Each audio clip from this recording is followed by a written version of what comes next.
T ভেদাভেদ কৰি থকা আমাৰ অসমৰ মানুহবোৰ এইটো ভিডিঅ' চাওক।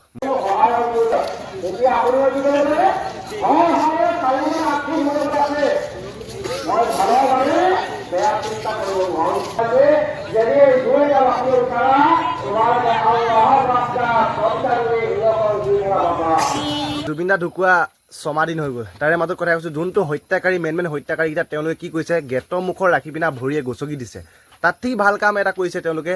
জুবিন দাক যেনেকি ইমান ভালকৈ শ্ৰদ্ধাঞ্জলি জনাইছে, মুছলিম সমাজৰ মানুহবিলাকে কি কাম কৰিছে, যেনেকি জুবিন দাক যোনকেইটা হত্যা কৰিছে তেওঁলোকক হয়তো ভৰিয়ে গচকি দিছে, আৰু তেওঁলোকে উপায় নাপালে মাৰিব, বা আমিও মাৰিম, বা এইটো অসমবাসীও মাৰিব। কিন্তু স্পষ্টভাৱে মই কথা এটা ক'ব খুজিছোঁ আপোনালোকক, যোনটো কাম নেকি বেলেগ মানুহে কৰিব নোৱাৰিলে সেইটো কাম কৰি দেখালে মুছলিম সমাজৰ মানুহসকলে।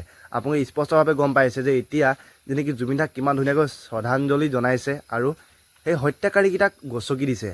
এইটো স্পষ্টভাৱে বহুত ভাল লাগিছে এইটো ভিডিঅ' চাই পিনা। মই তেওঁলোকক এইটোৱে ক'ব খোজোঁ যে আপোনালোকে এতিয়া সকলোৱে লাগত জুবিন দাৰ আমাৰ ন্যায় লাগে, ন্যায় দিয়াব লাগে। আৰু চৰকাৰে যোনটো নেকি ন্যায় দিব নোৱাৰে, কেলৈ চৰকাৰবিলাকে মাৰিছে সেইটো কাৰণে ন্যায় দিব নোৱাৰে।